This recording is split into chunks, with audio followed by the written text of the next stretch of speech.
আল্লাহর নবীর সাহাবী খলিফাতুল মুসলিমিন হযরত ওমর ফারুক রাদিয়াল্লাহু তাআলা আনহুর জামানায় দুইজন বালক একজন মানুষকে টেনে ঘেঁষড়ে খলিফাতুল মুসলিমিনের দরবারে নিয়ে যায়।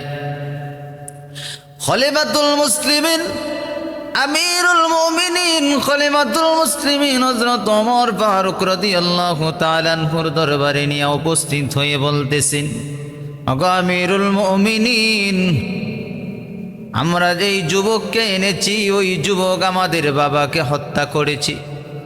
আমরা এর সঠিক বিচার চাই, আপনার কাছে সঠিক বিচার চাই। খলিফাতুল মুসলিমিন হযরত ওমর ফারুক রাদিয়াল্লাহু তাআলা আনহু ওই যুবকটাকে বললেন, যুবক রে, তোমার বিরুদ্ধে যে অভিযোগ করতেছে এই অভিযোগ সম্পর্কে তোমার বক্তব্যটা কি? এমনি যুবক ডাক দিয়া বলে, ওগো আমিরুল মুমিনিন খলিফাতুল মুসলিমিন, তারা যেই বক্তব্য দিয়েছে এদের বাবার হত্যা সম্পর্কে, এদের বাবাকে আমি হত্যা করেছি। ওগো আমিরুল মুমিনিন খলিফাতুল মুসলিমিন, আপনি শুনুন আমি কেমন ভাবে কে কারণে হত্যা করেছি। ওগো আমিরুল মুমিনিন, ওগো খলিফাতুল মুসলিমিন, আমি কঠোর পরিশ্রমের কাজ করে আমি ক্লান্তি দূর করার জন্য একটা খেজুর গাছের নিচে বিশ্রাম করতেছিলাম। আমি খেজুর গাছের নিচে বিশ্রামের মুহূর্তে আমার ঘুম চলে আসলো, আর ওইদিকে আমার একমাত্র বাহন উটটাকে আমি পাশে রেখে আমি ঘুমিয়েছিলাম। কিন্তু ঘুম থেকে উঠে আমি তাকাইয়া দেখি আমার একমাত্র বাহন উটটা আমার কাছে নাই। উটটাকে আমি তালাশ করতে শুরু করে দিয়েছি, উটটাকে আমি তালাশ করতে শুরু করে দিয়েছি। উটটাকে খুঁজতে খুঁজতে আমি একটা বাগানের পাশে গিয়া পাইলাম, কিন্তু এমনভাবে পাইলাম আমার উটটাকে আমি আর জীবিত পেলাম না, আমার উটটাকে আমি পেয়েছি মৃত। ওগো আমিরুল মুমিনিন, ওগো খলিফাতুল মুসলিমিন, আমি আমার উটটাকে মৃত যখন দেখলাম আর মৃত উটটার পাশে ওই দুজনের বাবা দাঁড়ানো, আমি ওনার সঙ্গে কথাবার্তা বলতে বলতে এক পর্যায়ে আমার রাগ আসে, আমার শরীরে এমন পর্যায়ের রাগ আসলো, আমি তখন রাগান্বিত হইয়া তাদের বাবাকে একটা পাথর দিয়া বাবার মাথায় আঘাত করলাম। আঘাতের সাথে সাথে ওদের আব্বা মুহূর্তের ভিতরে দুনিয়ার থেকে বিদায় হয়ে যায়। আমি নিজেও ভাবতে পারি নাই এই আঘাতের কারণে এদের বাবা দুনিয়া থেকে বিদায় হয়ে যাবে। ওগো আমিরুল মুমিনিন খলিফাতুল মুসলিমিন, আমি ক্ষমা প্রার্থী, আমি ক্ষমা প্রার্থী, আমি মাফ চাই। আমিরুল মুমিনিন খলিফাতুল মুসলিমিন হযরত ওমর ফারুক রাদিয়াল্লাহু তাআলা আনহু উনি যুবককে বলেন, এর যুবক, তুমি তো তোমার উটটাকে হত্যার কারণে তুমি ওদের কাছে উট তুমি চাইতে পারতা, কিন্তু এদের বাবাকে যে তুমি হত্যা করেছো, হত্যা যে তুমি করেছো, এখন তোমার পরিণাম কি হবে জানো? তোমার বিচারটা হলো মহান আল্লাহ পাক রব্বুল আলামিন কিসাসের বর্ণনা কোরআনুল কারীমে আল্লাহ পাক জানাইয়া দিয়েছেন। ও যুবক, তুমি শুনিয়া লো, আল্লাহ পাক কোরআনুল কারীমে স্পষ্ট ভাষায় জানাইয়া দিয়েছেন। আল্লাহ বলেন, ইয়া আইয়ুহাল্লাযীনা আমানু কুতিবা আলাইকুমুল কিসাসু ফিল কতলা আল হুরু বিল হুররি ওয়াল আবদু বিল আবদি ওয়াল উনসা বিল উনসা।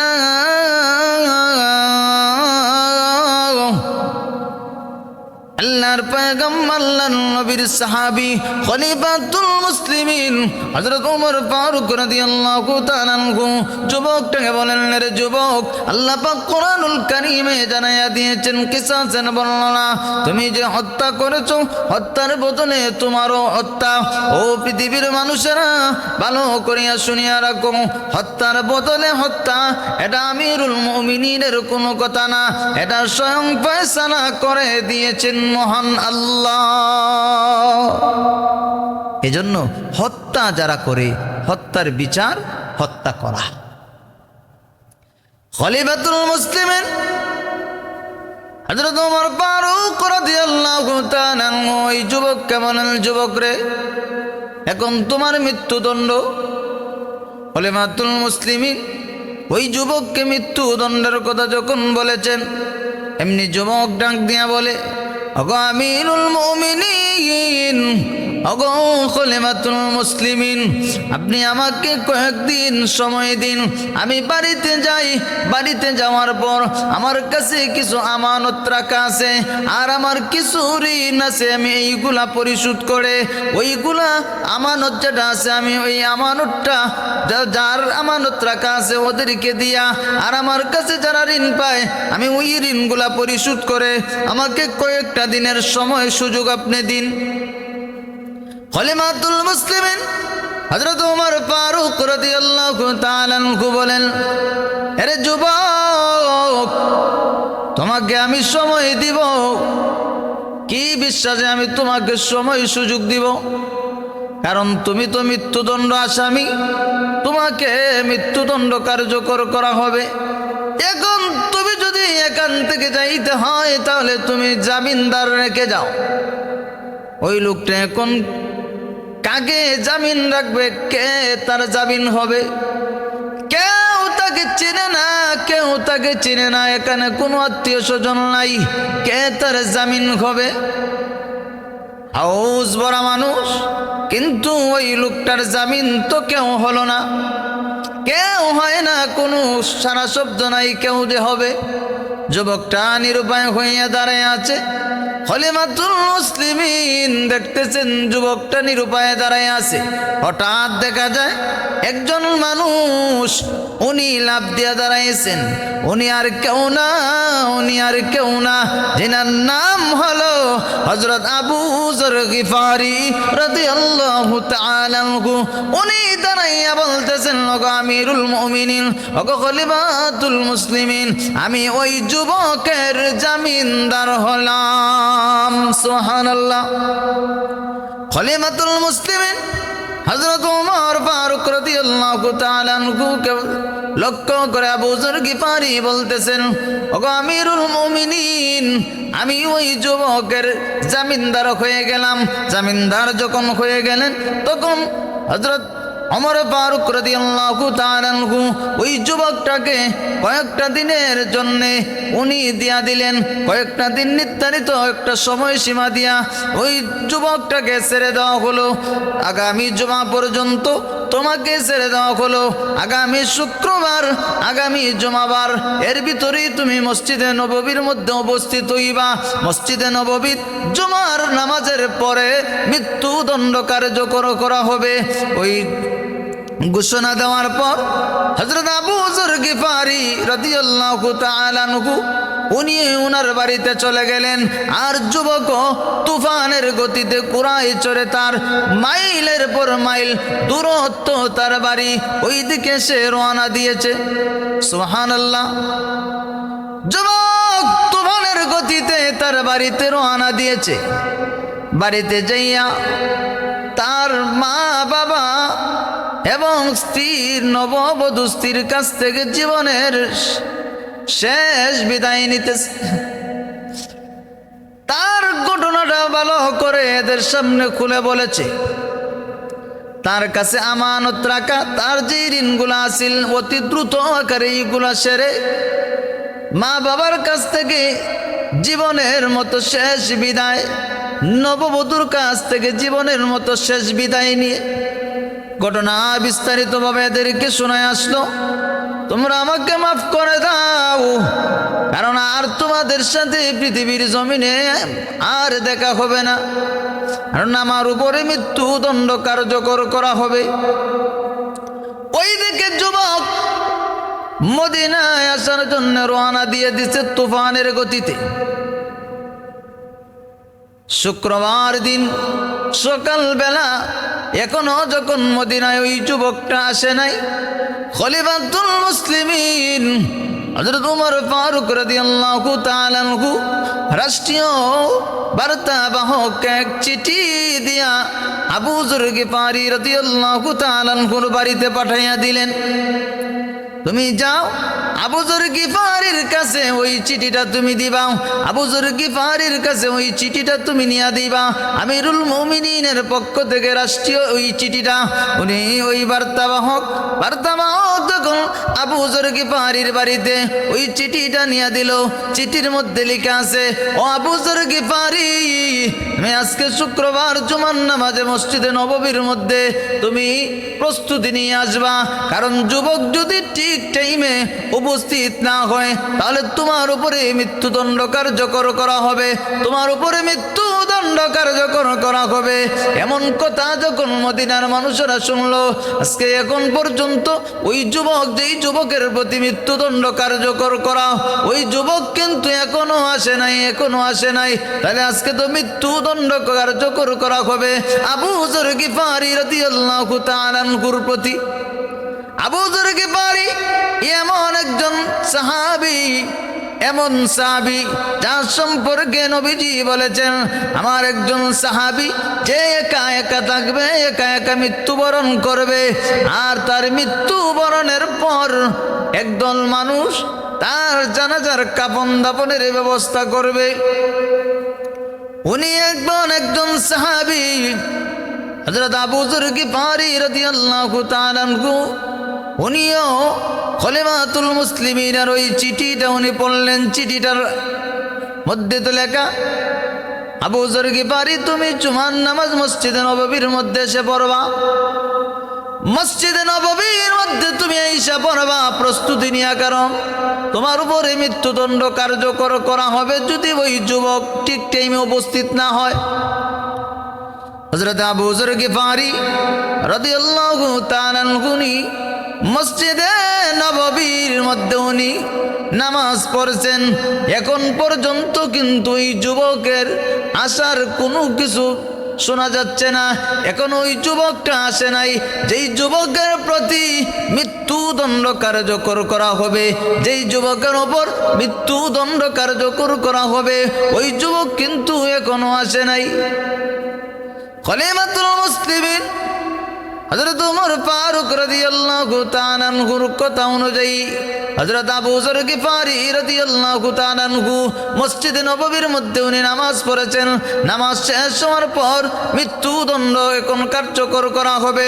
চতুর্দিকে মানুষেরা ভিড় করেছে, আর মানুষের ভিতরে এমন তমতমে ভাব, মানুষরা সবার চোখে কিন্তু কান্না ভাব, সবাই কাঁদতেছে। আহারে, আজকে এমন একজন নির্দোষ মানুষকে মৃত্যুদণ্ড দেওয়া হবে, এমন একজন মানুষ বিনা দোষে উনি আজকে মৃত্যুদণ্ড কার্যকর করবেন, বিনা দোষে ওনার উপরে মৃত্যুদণ্ড কার্যকর করা হবে। কারণটা হলো উনি তো আরেকজন আসামির জামিনদার, এই জন্য ওনার প্রতি তো এখন দেখা যায় আজকে হয়ে যাবে। হযরত আবু যর গিফারি রাদিয়াল্লাহু তাআলা আনহু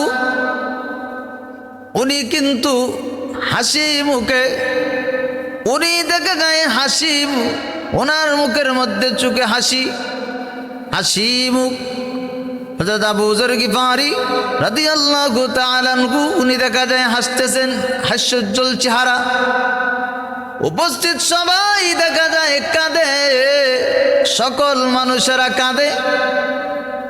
এমনকি যিনি ফাঁসি দিবেন জল্লাদ পর্যন্ত দেখা যায় কাঁদে।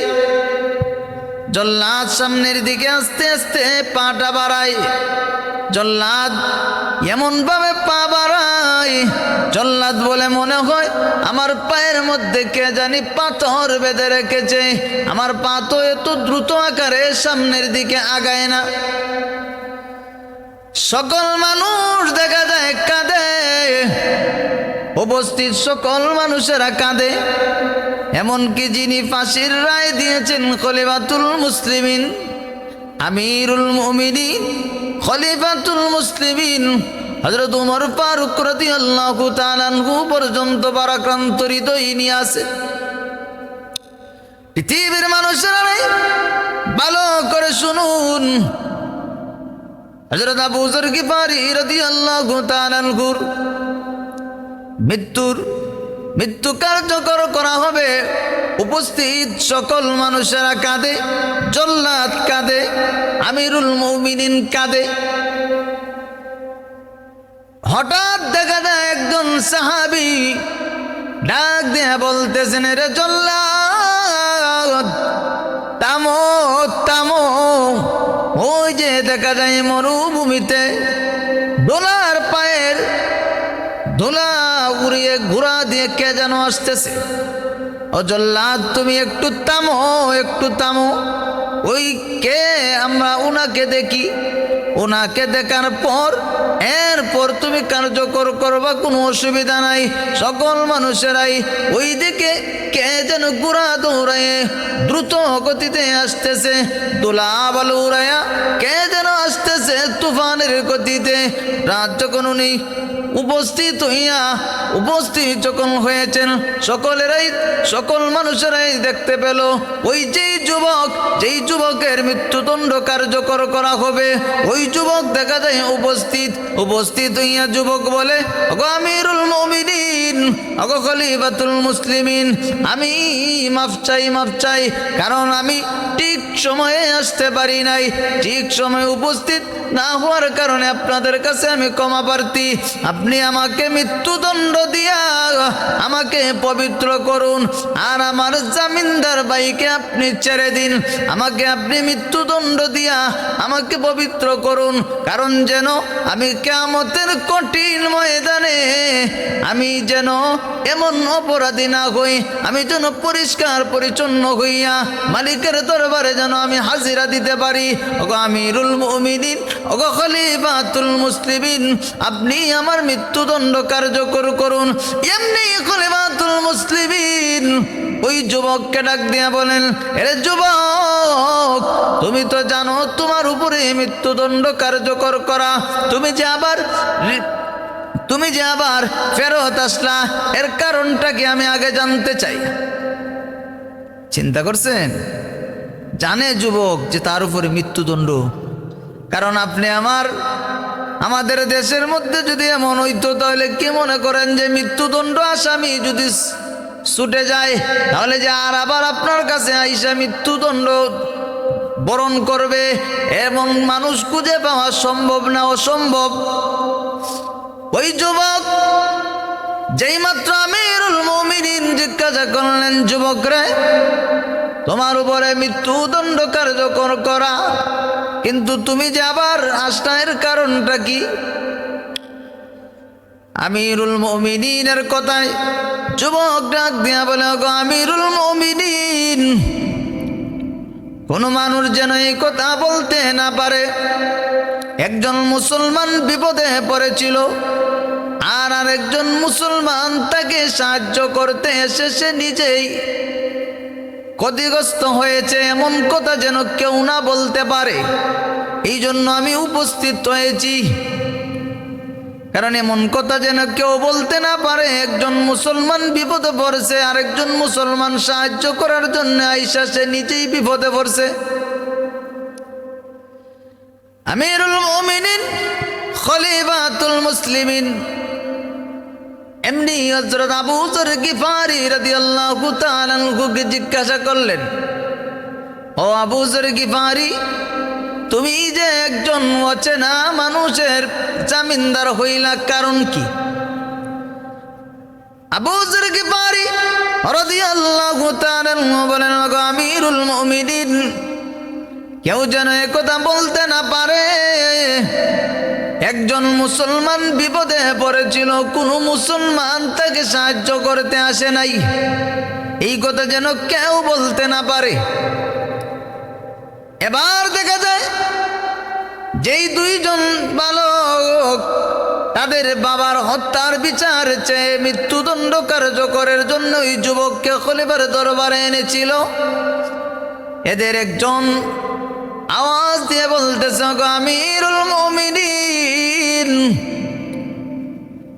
আমাদের এই বিচার আপনার কাছে, আমরা মৃত্যুদণ্ডের যে আবদার করেছিলাম আমরা এটা তুলে নিলাম, আমরা এই বিচার চাই না, আমরা ওই যুবককে মাফ করে দিলাম, আপনি ওই বিচার বাদ দিয়া দেন। খলিফাতুল মুসলিমিন হযরত ওমর ইবনুল খাত্তাব রাদিয়াল্লাহু তাআলা আনহু যুবকদেরকে লক্ষ্য করে বলেন, যুবকরে, তোমরা যে এমন বিচার চাও না, ওই যুবককে তোমরা মাফ করে দিতেছো, কারণ কি? এদের একজন বলতেছে, একজন ভাই বলে, ওগো আমিরুল মুমিনিন, দুনিয়ার কোন মানুষ যেন এই কথা বলতে না পারে যে একজন মুসলমান আকস্মিক ভাবে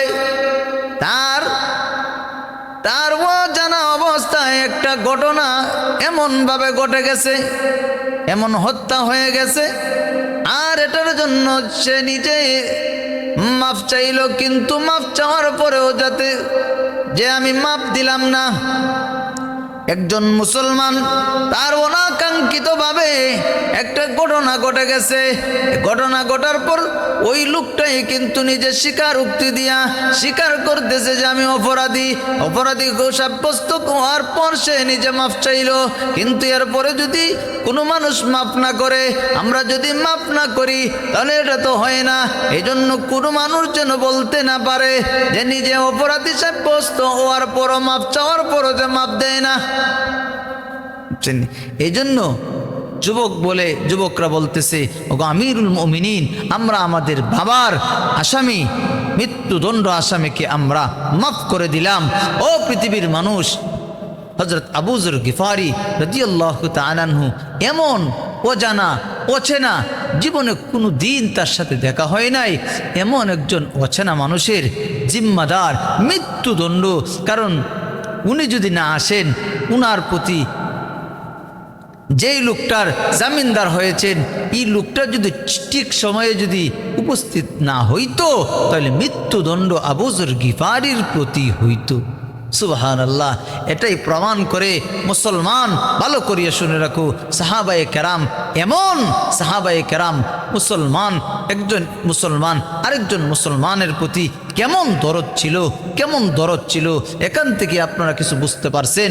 কারণ আল্লাহ পাক বলেন, সাহাবায়ে কেরামের গুণ হলো, সাহাবায়ে কেরাম এক ইমানদার আরেক ইমানদারের প্রতি তারা ছিলেন সহনশীল, বেঈমান কাফেরদের বেলায় ছিলেন তারা গরম কঠোর।